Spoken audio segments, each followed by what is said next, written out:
Hi, my name is Kees. I'm a spiritual teacher and I help people complete their journey and realize the oneness of everything. Today I'd like to talk about what is a Kundalini awakening? Are you having a Kundalini awakening? What are the symptoms of Kundalini awakening? I'll tell a little bit also about my Kundalini awakening and the journey you go through. Without further ado, I'll tell you a little bit about what a Kundalini awakening is first. So, a Kundalini energy is energy in the body that is not expressed before the awakening of Kundalini. So, it's kind of like a dormant energy in the body. And when that energy awakes, you start to feel energy, or most people start to feel energy in the body. So some people go through this process in their spiritual process in general, because this is something which happens in somebody's spiritual journey.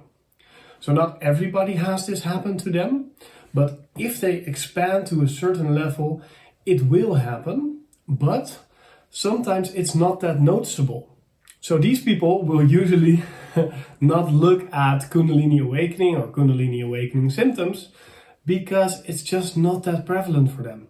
It would not come to their mind. So if you're watching, maybe you're somebody that is already experiencing some Kundalini symptoms. So Kundalini awakening again is an energy in the body. It's a kind of, the energy is cleansing the body.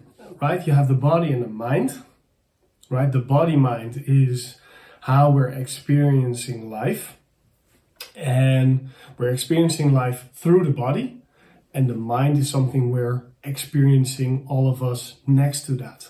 So most people feel that they only experience the body and the mind.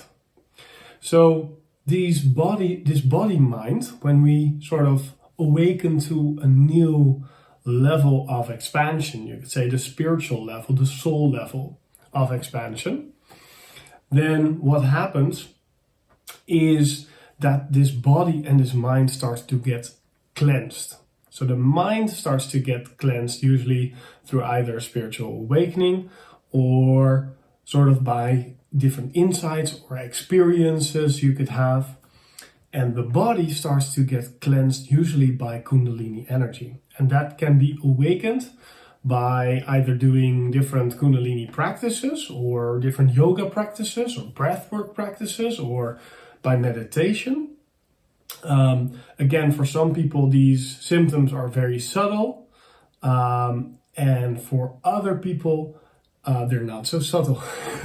So, how do you know, right? How do you know, watching this, that you're having a Kundalini awakening? I think, so the first thing to know, it's bodily energy. So it's not energy in the body as, do I feel, tired or awake or, energized or not? No, it's kind of like you feel this sort of, because the energy of Kundalini is cleansing the body. It's cleansing the body and it's going through the body. So what you feel is a sort of surge of energy through the body. Usually people feel a sort of pulsating energy, a sort of, you could say, sort of pulsations, or they could feel energy in their field or on their arms or their legs. They feel sort of this extra energy, which they usually haven't felt. So it's a sort of extra energy, you could say, which is normally not perceived by most people, and it's perceived in the body, and especially in the chakras. So the chakras, you have the root chakra at the sacral bone. You have the different chakras going up. So the second chakra, the third chakra in the stomach, the fourth chakra, the heart. You're at the solar plexus. The fifth chakra at the throat. The sixth chakra at the third eye, you could say, but it's actually behind the head. It's here at this height, not at this height, what people think. And you have here, it's along the spine, by the way, these chakras, and the top one, the crown chakra or the seventh chakra, is up on top of the head. So in these chakras, you can feel extra pulsations when this journey starts, or near these chakras. You could say this, track from, let's say, the crotch up onto the crown, top of the head. This is usually where the most of these pulsating feelings or energy vibrations are active for people. So it tends to go up in intensity as well. So let's say there's a chakra which is a little bit blocked. The Kundalini energy is going up all the time and it's pumping, you could say, against that block. What can happen is that you sort of feel pulsations, or you feel sort of your body moving. Kriyas is the name for that. That's involuntary muscle movement. So you could say, I'm going left and right. In my meditation, you can feel, for example, when you meditate or you lie down, that the body is doing something. I'll make a separate video on how to deal with those. So lots of people experience this energy in the body. That's the Kundalini awakening. That's the Kundalini energy.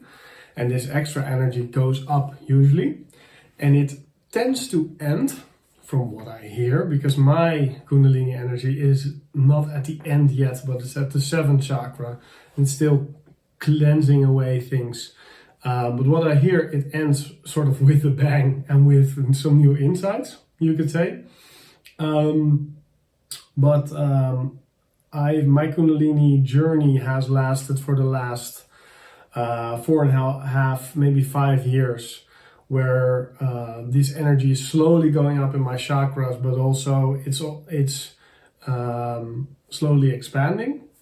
And I feel that through all these, especially when I sit down to meditate, or especially when you relax, these feelings can come up.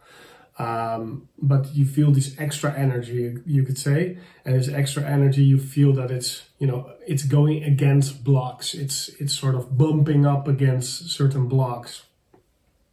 So some other symptoms you might be going through, but I think the physical ones are the most relevant for people, because that's usually why they Google something like Kundalini awakening, or it's even a thing for them.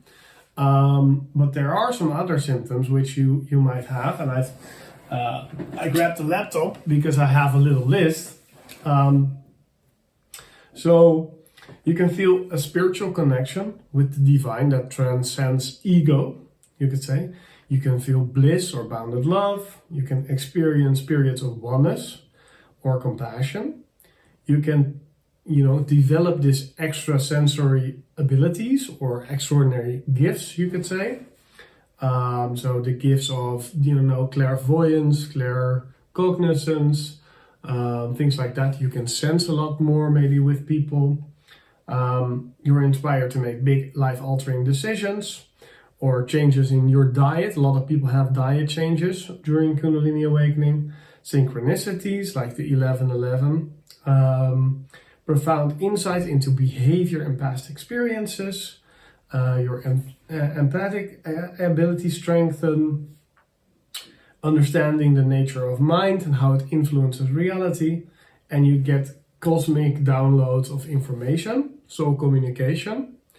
And you might also experience the Kriyas, the involuntary shaking of the body. Your nervous system can be a little bit more sensitive to external stressors like bright lights, TV, loud noises, things like that. Maybe struggles with sleep, or sudden moments of ego death, you could say, which is a sort of where you're experiencing fears and you can think you are dying, which you're not. And it sounds a little bit more intense than it is, but it is sort of it's not a physical thing, it's an emotional thing, because what happens is a certain attachment. The energy in the body is a reflection of the energy in the mind. Actually, you have a sort of hierarchy, you could say, of layers which communicate with each other.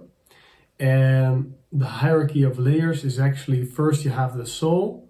Well, first you have everything actually, or the absolute, which creates the soul. And the soul creates the mind, and the mind creates the body, and through the body it actually creates the world.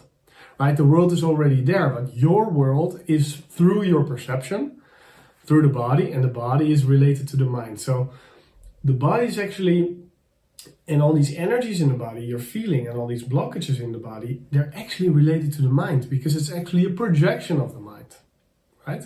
So that's why you can experience ego death, which is actually something which feels like a mental feeling of losing of attachment, but sometimes you can feel the fear in your body, or you say almost sometimes a grievance. If you let go of certain patterns or limiting beliefs, it can feel like you're grieving because it's a loss, and it was a personal investment before. So you can also have some intense heat or vibration or electricity through your body, which is something which I talked about, like some energy in the body. And you can struggle to sometimes distinguish from what's real or what's not real. It has to do with sort of calibration of your intuition as well. So this is a short list that I wanted to discuss. But Kundalini awakening, many symptoms can be related to that. Again, if you're having a Kundalini awakening or not, to me is related to, are you having bodily symptoms or not? And maybe you're not having bodily symptoms and you still have a Kundalini awakening, but then it's hard to diagnose. If you're on a spiritual journey, I would almost say, sometimes, these labels like Kundalini awakening or spiritual awakening or, different levels of consciousness or different symptoms or something like that, it can help. Or if you're a starseed or all this knowledge, I also make videos about all this knowledge, and it can definitely help, because sometimes if you know something or you're a certain label, right? Like the label Kundalini awakening, it can help you to sort of diagnose yourself to not be worried. It can help the ego with not being worried, with going along, you could say, or the individuality or the sense of fear, it can be helped by knowing what is happening. So having a label, sometimes doing some research, can help the mind to cope with this feeling of no control, because a big part of our challenges in our spiritual process or our spiritual journey is related to the challenge of control. So this whole Kundalini awakening, there are lots of symptoms, like we said. Basically, I teach in these videos to you as well, to help clarify on some concepts which might help you to understand yourself, and mostly, I hope from that, accept yourself and be okay with that. Being okay with this process, with this Kundalini awakening is my biggest advice to you. It's very important to just let whatever happens, wants to happen, let these energies work. The whole thing in the spiritual process, whether it's a spiritual awakening or a Kundalini awakening, or this cleansing which happens afterwards or during this process, is to just let it happen and to give the small self to the big self, to be okay with not being in control, which is a very, it's an intense thing. And what helped me is knowledge. To know what happens is, or feel some sort of understanding from what happens to me, which is why I create these videos as well, is to help other people that are going through similar things to understand what happens to them, so they can be, more okay with themselves, more accepting, and give themselves the time to not force themselves to work harder even though they're more tired, for example. So with that said, if you have any questions about your Kundalini awakening, just let me know. It took me, like I said, 5 years to to go from the root chakra to the crown chakra, and it wasn't any effort for me. I just let it happen, and I took my time with that. I'll make the video about Kriyas. And also one thing I want to say is another symptom which I haven't noted here is tiredness. People can feel a lot more tired because the body is working. The energy blocks are being bounced against. There's so much stuff that's being let go and purged, and new insights that come from that. And it's kind of a defragmentation of the whole system. So the system is sort of freed from one of these limiting beliefs or patterns or things like that, or energetic knots. What happens is the whole system needs to sort of cope with this new freedom as well, which is a very strange emptiness as well, which can happen. So if you feel tired, and most people on a Kundalini Awakening have this, then it's very important to watch your grounding. And I've made some videos about grounding, but my biggest recommendation is to do my grounding meditation, especially if you do it like 21 days or a couple of days in a row. It's very good to check your grounding. So I'll leave that in a link below. I thank you so much for watching. If you have any questions about Kundalini, leave them below. In the comments, I'll make sure I'll respond. I'm here for you. Much love to you. Have a great day, and let's evolve together. Bye.